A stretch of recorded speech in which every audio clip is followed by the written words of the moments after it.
चलिए शुरू करेगा। क्या पढ़ रहे हैं अपन? जनन। जनन में भी हम लोगों ने मानव में जनन पढ़ा और मानव में भी क्या पढ़ लिया हम लोगों ने? नर जनन तंत्र। नर पढ़ लिया है तो अब थोड़ा सा रहा है लास्ट एंड फाइनल मादा जनन तंत्र। तो मादा जनन की बात करें तो पेन कहाँ रखी? क्या बात, ऐसी भी स्थिति है। हाँ, चलिए बताओ कौन सा जन मादा जनन तंत्र। मादा जनन तंत्र। मादा जनन तंत्र में एक तो प्राथमिक जनन अंग होते हैं, दूसरे होते हैं द्वितीयक जनन अंग। प्राथमिक में तो कौन आ जाएगा? प्राथमिक, ये प्राथमिक। प्राथमिक में तो आएगा अंडाशय, ओनली कौन आएगा?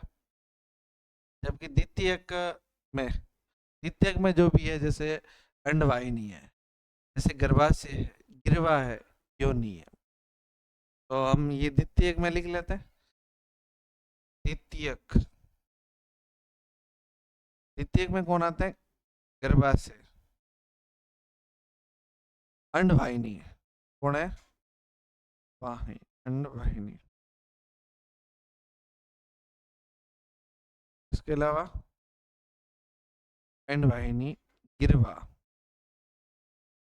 या योनि। और और सहायक अंगों में विशेष प्रकार की कुछ ग्रंथियां भी है, मेनली एक जैसे स्तन भी इसमें शामिल है। क्या शामिल है? स्तन, क्योंकि जनन होगा तो स्तन होना अनिवार्य है, क्योंकि बच्चा दूध अपना स्तन से ही प्राप्त करे। ठीक है,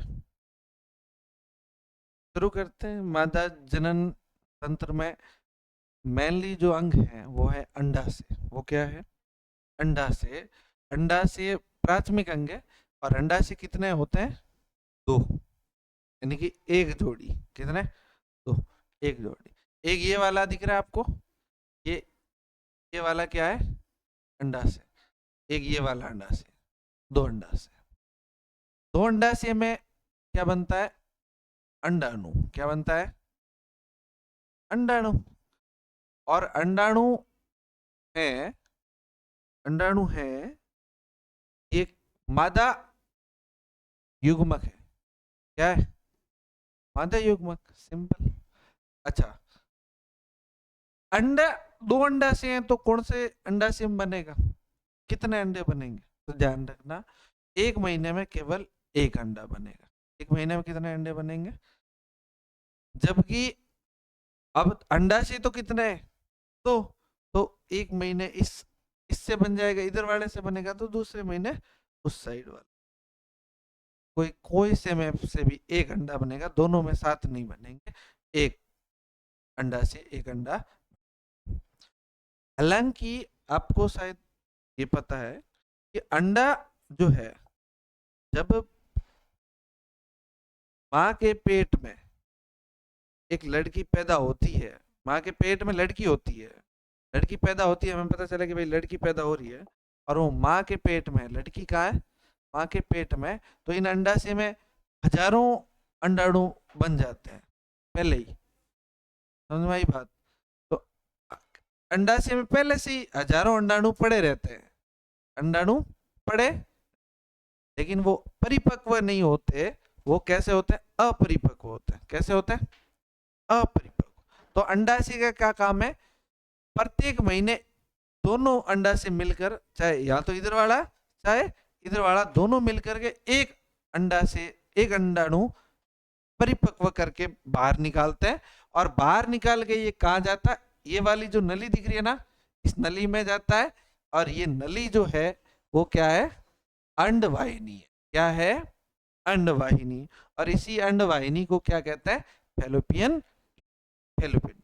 ये जो आपको ये संरचना दिखाई दे रही है, ये जो मांसल संरचना है, ये और ये पूरी लेयर है, ये पूरा क्या है? एक तरह का, ये इतना गर्भाशय है, इतना सा, ये वाला, ये पूरा क्या है, गर्भाशय, ये गिरवा है, ये वाला भाग क्या है, गिरवा।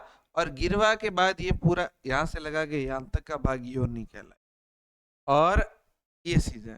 अब आप बात याद करो, नर जनन तंत्र में क्या होता था, नर जनन तंत्र में नर युग्मक बने, क्या बने, नर युग्मक। और नर युग्मक को हम वहां क्या कहते हैं, शुक्राणु कहते हैं, क्या कहते हैं, शुक्राणु या स्पर्म। अब सिंपल सा ये है कि शुक्राणु, शुक्राणु आपको पता है एक दिन में कितने बनते हैं, एक महीने में कितने बनते हैं, नहीं, मतलब एक ही दिन में लाखों करोड़ों शुक्राणु बन जाते हैं। लेकिन अंडाणु तो एक महीने में कितना बनता है, शुक्राणु तो बहुत ज्यादा बनते हैं। और शुक्राणु बनते हैं, और शुक्राणु के साथ शुक्राशय और प्रोस्टेट ग्रंथि का स्त्राव आता है। तो शुक्राणु और वो जो स्त्राव है दोनों मिला करके क्या कहलाता है, वीर्य कहलाता है। क्या कहलाता है, तो ये वीर्य पेनिस के द्वारा इस योनि मार्ग में छोड़ा जाता है। इस योनि मार्ग में छोड़ा जाएगा, तो यहां से शुक्राणु, हाँ क्या क्या, ये शुक्राणु, शुक्राणु की जो संरचना है वो इस तरह की संरचना है, शुक्राणु की संरचना कुछ इस तरह की है। तो यहाँ पर योनि मार्ग में वीर्य छोड़ा गया, यानी कि शुक्राणु छोड़े गए। ये क्या है, ये हम कह सकते हैं ये शुक्राणु है एक तरह की, क्या है, सारे शुक्राणु यहाँ से छूट गए। अब यहाँ से शुक्राणु आगे बढ़ेगा खुद ही, क्योंकि इसके अंदर पूंछ क्या काम की है, सिर है, आगे अरे तो कुछ हुआ है क्या,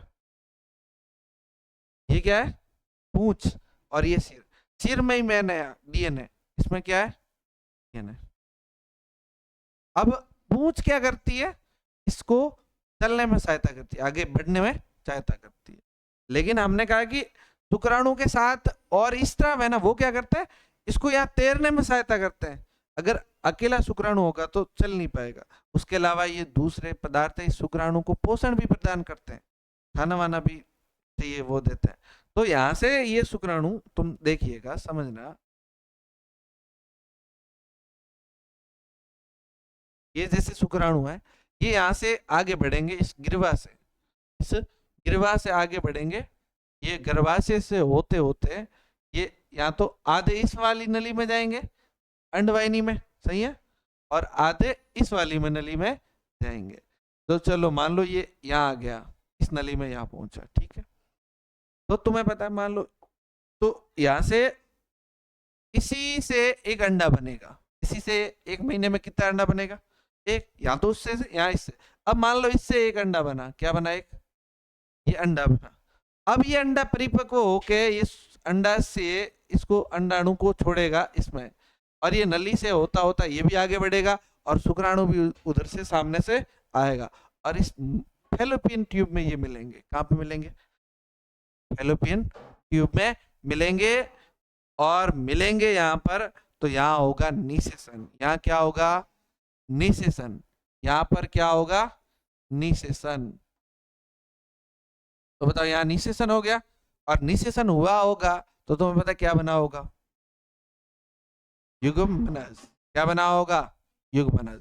और ये युग्मनज ये यहाँ से चल के, ये ना ये यहाँ से चल के यहाँ आ जाएगा, यहाँ बोले तो कहाँ, गर्भाशय के अंदर, कहाँ जाएगा, गर्भाशय। और बहुत तेजी से इनकी कोशिकाओं में विभाजन होगा, युग्मनज विभाजित होगा और भ्रूण में बदलेगा। किस में बदलेगा, भ्रूण। तो ये भ्रूण यहाँ शिफ्ट हो गया, यहाँ कौन शिफ्ट हो गया, भ्रूण। और भ्रूण यहाँ पर विकसित होगा और बच्चा बनना शुरू हो गया। और इसमें क्या हो जाएगा, जैसे विभिन्न प्रकार के अंग, हृदय बनेगा, फेफड़े बनेंगे, हाथ बनेंगे, टांगे बनेगी, दिमाग बनेगा, पूरा बेबी बन के यहाँ पर गर्भाशय में रेडी हो जाएगा। लेकिन भ्रूण से एक नली निकल, एक नाल निकलती है, नली, और ये नली सीधी सीधी कनेक्ट होती है इस गर्भाशय की दीवार में, इसमें कनेक्ट होती है गर्भाशय की दीवार में। और ये बच्चा है, ये बेबी है, बेबी की जो जिसे अपन नाभि कहते हैं, नाभि से कनेक्ट हो, है ना। नाभि मतलब समझते हैं ना, जैसे ये हमारे यहाँ ऊंटी जिसे हम कहते हैं, ऊंटी का भाग यहाँ से कनेक्ट होती है। सिंपली बच्चे पैदा होते तो आप लोगों ने नहीं देखे होंगे, लेकिन देखे, मानो मैं तो नहीं देखे चलो, लेकिन भैंस है, गाय है, बकरी है, इनमें तो आप लोगों ने देखा होगा। और उनके भी इसी पार्ट से वो कनेक्ट रहता है और फिर उसको तोड़ा जाता है, आधा तो किसी जीव की बॉडी में ही रह जाता है, लेकिन हम उसे क्या कहते हैं, मैं हमारी भाषा में मेली कहते हैं कि नहीं कहते हैं।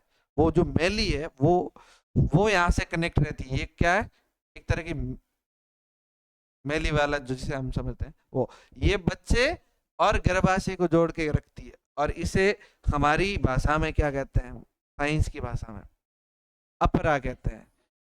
इसे क्या कहते हैं, अपरा, या इसे ही कहते हैं प्लेसेंटा। अपरा, या इसे कहते हैं प्लेसेंटा। तो ये प्लेसेंटा होती है। ये प्लेसेंटा क्या करती है, ये गर्भाशय में जो ये माँ है, ये महिला है, ये खाना खाएगी, खाना इस अपरा के माध्यम से इस भ्रूण को मिलेगा। ये जो बेबी अब अंदर बन रहा है, इसको किससे मिलेगा खाना, इस अपरा के माध्यम से। फिर खाना पचेगा, इसमें जो ऊर्जा मिल गई, खाना अपशिष्ट है, वो अपरा के माध्यम से वापस किसको दिए जाएंगे, माँ के इस शरीर को दिए जाएंगे।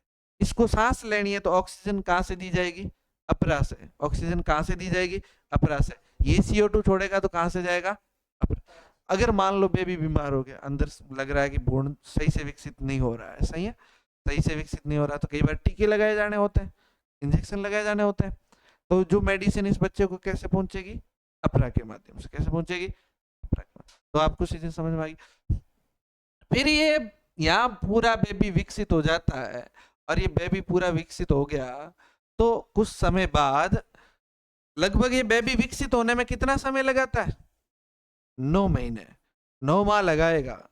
ये 9 माह में बेबी विकसित हो जाएगा और गर्भाशय में संकुचन होगा, गर्भाशय में प्रेशर बढ़ेगा, दबेगा।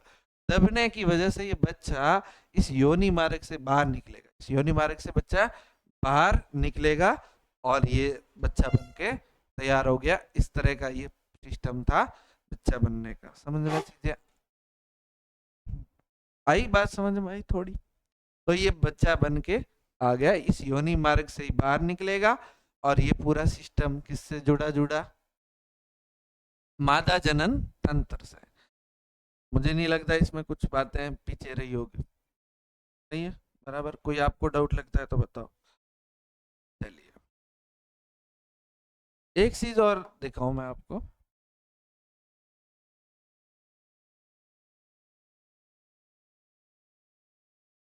बताओ।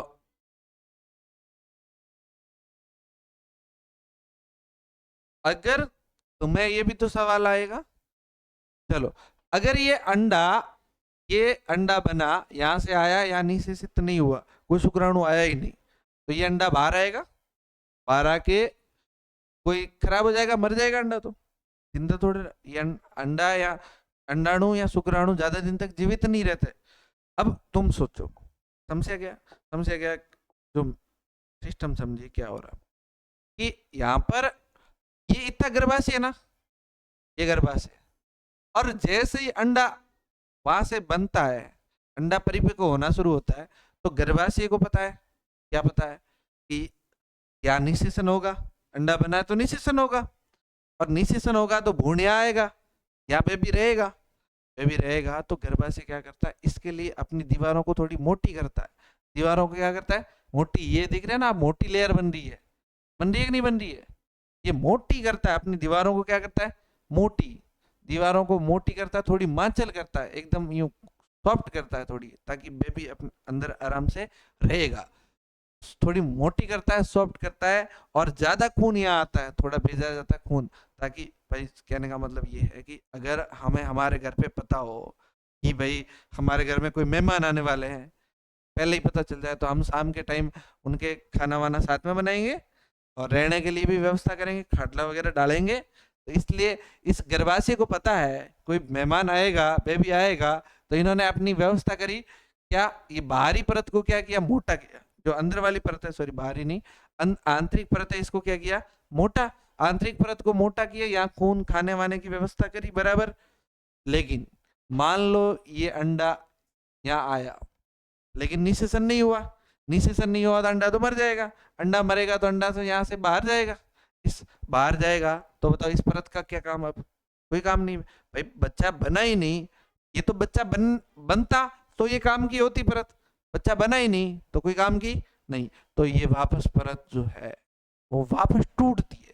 परत क्या करती है, वापस टूटती है। ये परत टूटती है, परत टूटती है। तो खून, क्या, खून और श्लेष्मा, खून और श्लेष्मा, म्यूकस और ये अंडा, ये सब इस योनि मार्ग से बाहर आते हैं। तो ब्लड के रूप में बाहर आते हैं, खून के रूप में, जिसे ही हम क्या कह रहे थे, मासिक चक्र। क्या कहते थे, मासिक चक्र या मासिक चक्र, या इसे हम कह रहे थे रजो, रजो धर्म, रजो धर्म कहते हैं। तो ये क्या होता है, ये रजो धर्म। हाँ, ये हर बार प्रत्येक महीने में होता रहता है। और ये जो खून है, ये श्लेष्मा है, ये स्किन है, ये 3 से 4 या 3 से 5 दिन में बाहर आती है कम से कम। ये एवरेज टाइम है, 3 से 5 दिन में ये पूरा ब्लड है वो इस योनि मार्ग से बाहर आएगा। और ये वापस चक्कर कितने महीने में आएगा, वापस 1 महीने बाद, क्योंकि वापस 5 दिन बाद आएगा, वापस एक अंडा और बन गया, एक अंडा वापस आया। लेकिन ये गर्भाशय में बच्चा नहीं आया तो गर्भाशय ने वापस परत तोड़ी। फिर कुछ टाइम वापस अंडा बनेगा तो ये परत वापस बनेगी, परत वापस बनेगी, और बच्चा नहीं आया तो वापस टूटेगी। इस तरह का ये सिस्टम चलता रहता है। और ये जो सिस्टम है, ये इसके दरमियान जैसे ये ब्लड है तो इससे कपड़े खराब हो तो सैनिटरी पैड है, सैनिटरी पैड है, टेम्पोन है, ये मेंस्ट्रुअल कप आते हैं, मेंस्ट्रुअल कप आते हैं वो हैं, या इस तरह की चीजें हम यूज में ले सकते हैं। ठीक है, तो इसके बाद, इसके अलावा एक आएगा जनन स्वास्थ्य। अच्छा ये बताओ, ये रजो दर्शन है, ये जब पहली बार शुरू होता है तो इसे क्या कहते हैं, रजो धर्म है, रजो दर्शन। और लास्ट बार होता है तो इसे हम क्या कहते हैं, रजो निवर्ती। रजो निवर्ती, ये नाम तो आप लोगों ने सुने हुए ही हैं। तो ये इस तरह का सिस्टम है। और बताओ।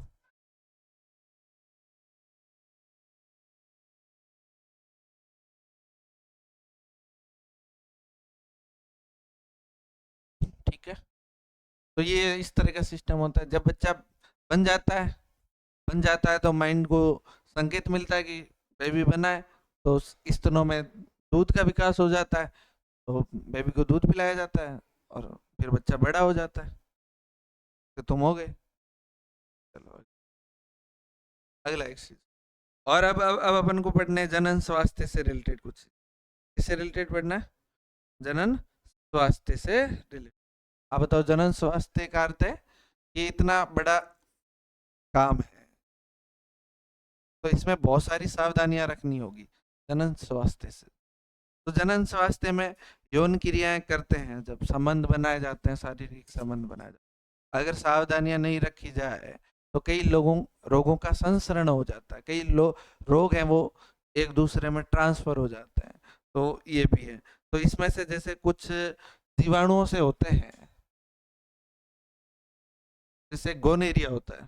कौन सा रोग है, गोनेरिया। इन्हें हम लैंगिक रोग कहते हैं। कैसे रोग है ये, लैंगिक रोग। कैसे रोग है, लैंगिक रोग।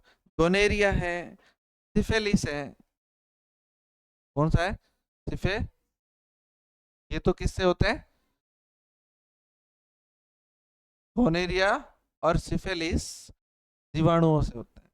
एक वायरस जनित, आप लोगों ने बहुत खतरनाक रोग का नाम सुना होगा, एड्स। कौन सा है, एड्स।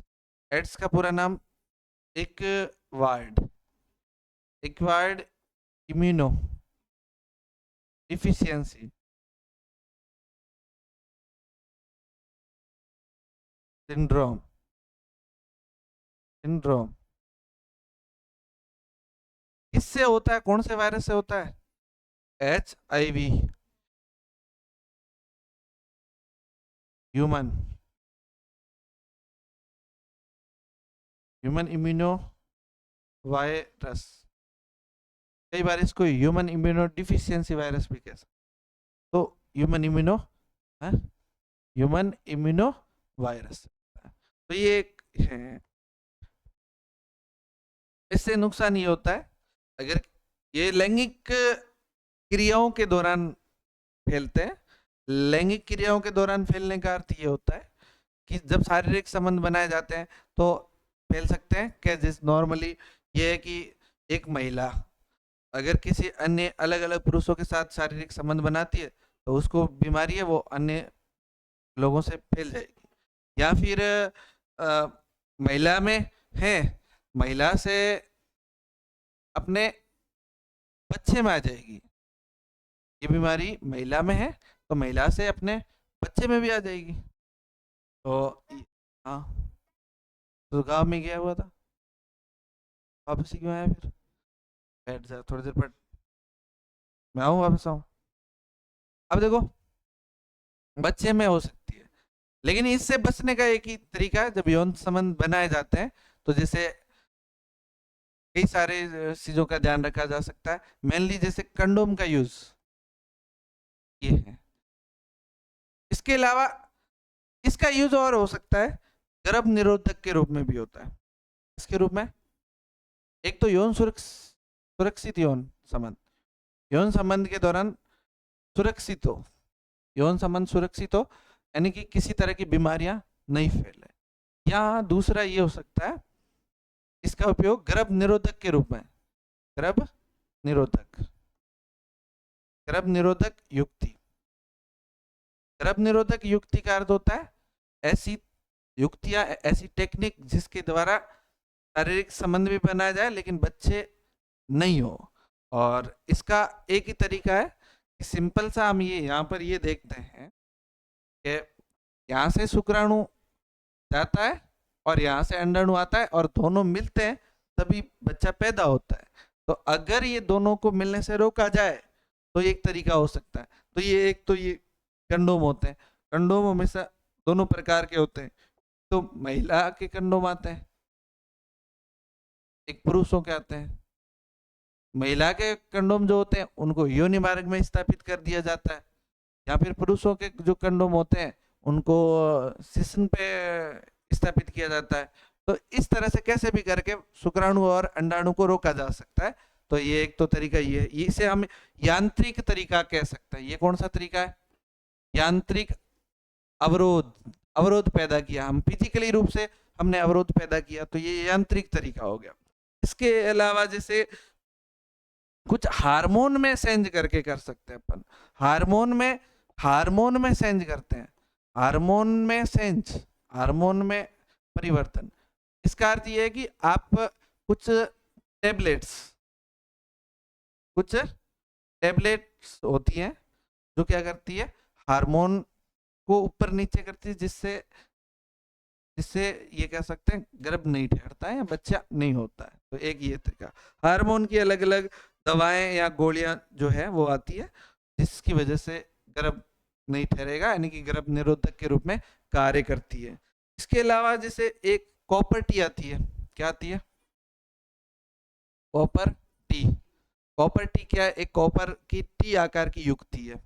जैसे ये योनि है, इसको योनि मार्ग में स्थापित कर दिया जाता है। टी आकार की युक्ति है, ये टी आकार की युक्ति है और इसको योनि मार्ग में स्थापित किया जाता है और इसके पीछे धागा सा रहता है, तो ये धागा रखती है। इस कॉपर क्या करता है? शुक्राणुओं की क्रियाशीलता को कम कर देता है। जैसे यहाँ से शुक्राणु जाएंगे तो कॉपर से टच होके जाएंगे, तो ये क्या करेगा? उसकी क्रियाशीलता को कम करेगा। क्रियाशीलता को कम करेगा, ये मरता मरता शुक्राणु यहाँ तक पहुंचेगा भी नहीं, पहुंचेगा तो इस अंडे के साथ जुड़ नहीं पाएगा, तो फिर बच्चा पैदा ही नहीं होगा। तो एक तरीका ये भी है। इसके अलावा इसके अलावा एक तो हम ये देख सकते हैं शल्य चिकित्सा, ऑपरेशन क्या हो सकता है? शल्य चिकित्सा, शल्य चिकित्सा, चिकित्सा या जिसे हम ऑपरेशन कहते हैं। और ये विधि हमारे यहाँ पर सबसे ज्यादा प्रभावी तौर पे मानी जाती है, क्योंकि ये बाकी वाली विधियों के बारे में तो वैसे भी अवेयर नहीं है। और आप लोगों को शायद पता होगा, जब हम भारत जनसंख्या के मामले में टॉप लेवल पे, चाइना को हमने पीछे छोड़ा। हमारी जनगणना करी जाए तो हम दुनिया में सबसे ज्यादा जनसंख्या हमारे पास है, पूरे जितने भी देश है हमारे पास है। समस्या क्या हुई कि हमारे लोग अनपढ़ थे, अनपढ़ होने की वजह से, हाँ, अनपढ़ होने की वजह से इन इन सब चीजों की जानकारी नहीं है। इन सब चीजों की जानकारी नहीं है तो फिर बस हो जाते हैं लोभ में। एक सिंपली एक व्यक्ति शादी करके आए, 2-3 साल में तो पूरी टीम तैयार कर दे, फिर पता ही नहीं, उन्हें गैप ही नहीं पड़ता, टावर टू टावर लगातार कि क्रिकेट की टीम है के बस गए। लेकिन होना ये चाहिए, ये इन इन इतनी सारी युक्तियों का पता हो, काफी सारी युक्तियों का पता होगा, तो ये संभावना है कि ज्यादा बच्चे नहीं होंगे। लेकिन ज्यादातर तो यही होता है कि पहले तो ये प्रोसेस पता भी तो होना चाहिए कि हो कैसे रहा है, बच्चे हो क्यों रहे। चलो, यहाँ पर शल्य चिकित्सा में क्या है सुनो। शल्य चिकित्सा में ये है कि ये जो अंडवाहिनी है ना, अंडवाहिनी महिला में, मादा में, अंडवाहिनी को क्या करो, यहाँ से काट लो, यहाँ से क्या करो, काटो, यहाँ से काटो, और क्या करो, इस साइड से बांधो और इस साइड से बांध दो। अब बताओ, यहाँ अंडा बनेगा तो ये अंडा यहाँ आएगा, बांध दिया तो नहीं आएगा ना, तो अच्छा नहीं होगा। तुम कहोगे सर एक से काम चल जाएगा, तो बताओ नहीं चलेगा, दोनों को ही काटना पड़ेगा, क्योंकि एक बार नहीं आएगा तो इसको भी यहाँ से काटो और यहाँ से बांध दो।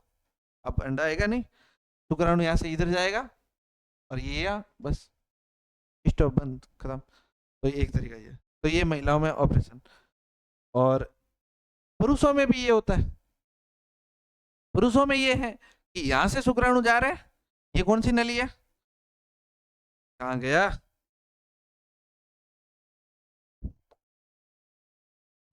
ये कौन सी नली है, शुक्रवाहिनी। इस शुक्रवाहिनी को काट दिया जाता है, दोनों शुक्रवाहिनियों को काट के उसी तरह से बांध दिया जाता है, दोनों। फिर यहाँ से शुक्राणु बनेंगे, यहाँ तक आएंगे, फिर आगे नहीं पहुंच पाएंगे, आगे नहीं पहुंच पाएंगे तो बच्चा नहीं होगा, सिंपल सा सिस्टम। तो फिर सिर्फ जब शारीरिक संबंध बनाए जाएंगे तो फिर तो ये शुक्राशय का और प्रोस्टेट ग्रंथि का स्त्राव आएगा, शुक्राणु तो आएंगे नहीं, तो फिर बच्चा होगा ही नहीं, सिंपल। तो ये तरीके हैं बच्चे पैदा नहीं हो उसके। पहले हमने ये भी पढ़ा कि बच्चे पैदा होंगे कैसे, फिर हमने ये भी पढ़ा कि बच्चे पैदा नहीं कैसे करें। ठीक, के बाद बात और बताओ। तुम्हें शायद पता होगा, जब इंदिरा गांधी के टाइम इमरजेंसी लगी, तब जनसंख्या बढ़ रही थी, तो कोई भी व्यक्ति कहीं दिखता, उसकी पकड़ के नसबंदी कर देते। तो चलो, इसको नसबंदी कहते हैं, ये शल्य चिकित्सा में नसबंदी, पुरुष नसबंदी और महिला नसबंदी अलग अलग। पुरुषों में शुक्रवाहिनी काटी जाती है, महिलाओं में अंडवाहिनी काटी जाती है। इस दौरान तो उस टाइम कोई भी व्यक्ति इधर उधर घूमता दिखता, गाड़ी में आते, पकड़ के उठा के ऑपरेशन करके वापस भेजते। किसी की शादी हुई हो चाहे नहीं हो, किसी का एक भी बच्चा नहीं हुआ है तो क्या काम से, फिर लोग डरते ही थे, बाहर जाते। अब भी ऑपरेशन नहीं कराते, अब हमारा सिस्टम चला कि बच्चे 2 होने चाहिए, फिर भी लोग 2 नहीं करते हैं, 3 करते हैं, 2 नहीं करते हैं। लेकिन आपको पता है गवर्नमेंट जॉब नहीं लग सकती, थोड़ी देर में चले जाना, तो जाओ है।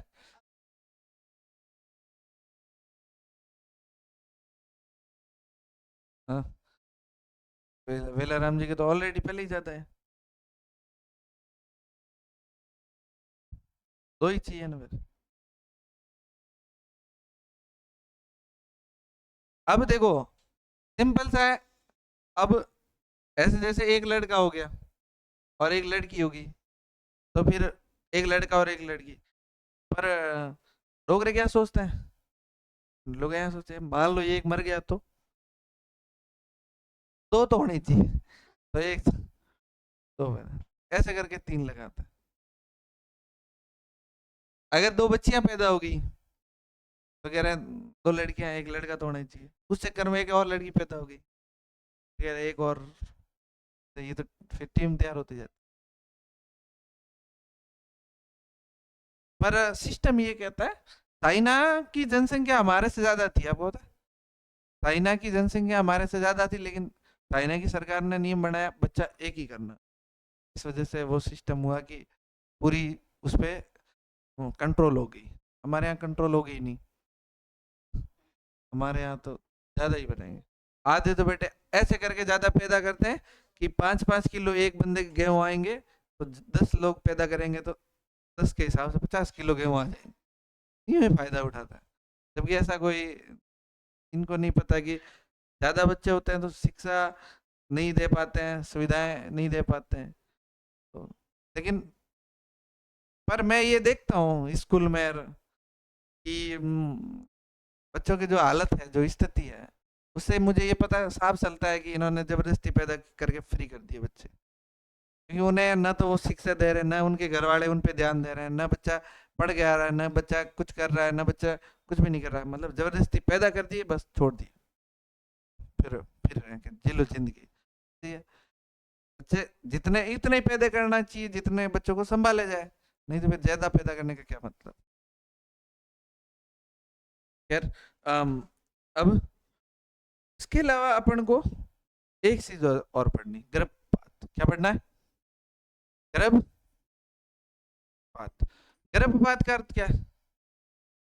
गर्भपात का अर्थ ये होता है कि मान लो किसी कारण से गर्भ ठहर गया, मतलब बच्चा बनने लग गया, निषेचन हो गया, लेकिन बच्चा जो है उनके माँ बाप है या जिनके भी बच्चा है वो चाहते नहीं, बच्चा पैदा करना नहीं चाहते, गलती से किसी भी कारण से बच्चा पैदा होने लग रहा है और वो नहीं चाहते कि बच्चा पैदा हो, तो उस गर्भ को गिराना, गर्भ को गिराना क्या कहलाएगा? गर्भपात। मतलब उस बच्चे को गिरा दिया जाता है या बच्चे को नष्ट किया जाता है, बच्चे को नष्ट करना, गर्भ को नष्ट करना भी लिख सकते हैं। गिराना तो नष्ट करना। तुम सोचो कि गिराया कहाँ से, कहीं खेजड़ी के ऊपर से गिराया क्या? कमरे के ऊपर पकड़ के गिराना, ये ऐसा। चलिए, तो अनचाहा गर्भ है, अनचाहे गर्भ को हटाया जा सकता है और ये ऑपरेशन से होता है। ये किससे होता है? ऑपरेशन के माध्यम से। बहुत बहुत बहुत डेंजर होता है, के माध्यम से बहुत डेंजर होता है। इसको मतलब काट काट के निकालना पड़ता है, एक एक अंग काट के, बच्चे के काट काट के निकाला जाता है। तो ये, और ये कम से कम अधिकतम 22 हफ्ते, अधिकतम कितने हफ्ते में हो सकता है? 22 हफ्ते। 22 हफ्ते मतलब 22 × 7, 100, बोलो कितने दिन? 154 दिन। 154 दिन का अर्थ है कितने महीने?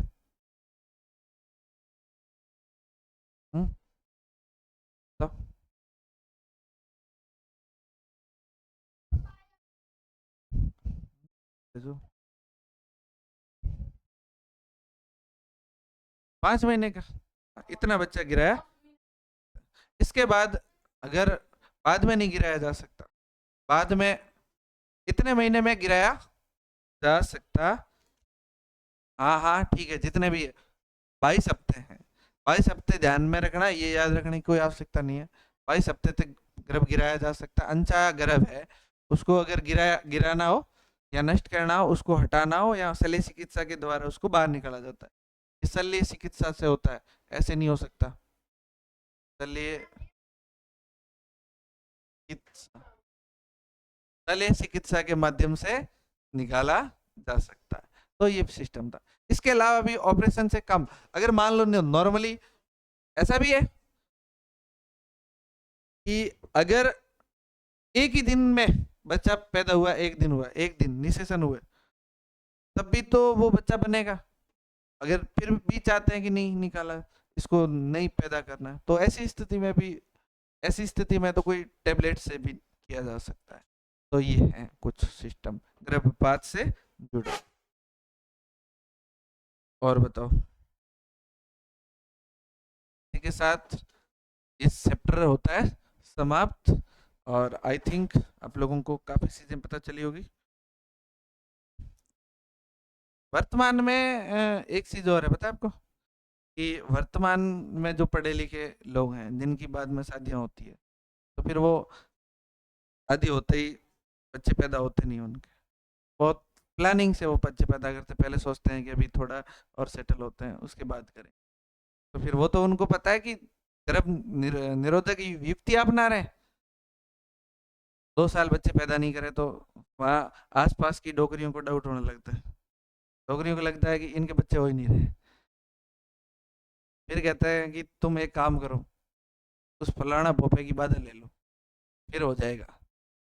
अब उनको कौन समझाए, उनको कहते हैं नहीं नहीं ऐसा कुछ नहीं है, हम ऐसा नहीं है कर लेंगे, क्योंकि नहीं नहीं तुम्हें नहीं पता है, तुम बाधा ले फलाने देवता की फेरी वेरी दो, तुम्हारे बच्चे हो ही नहीं रहे। तो वो उनको मतलब नहीं लगता। हकीकत भी यही है कि ज्यादातर जो पढ़े लिखे लोग नहीं थे, अभी वर्तमान में शिक्षा आने से पता चला कि बच्चे पैदा हो क्यों रहे हैं। वरना तो बाद में तो लोगों को पहले तो यही लग रहा था कि भगवान ने दिया है, भगवान दिए हुए हैं, भगवान के हैं बस, अपने तो नहीं है। वही। और नहीं होते थे तो भी भगवान के पास जाते थे, उसके पास दूसरा कोई तरीका नहीं हुआ। ठीक है। चलिए क्या कह रहा है। चलो ठीक है।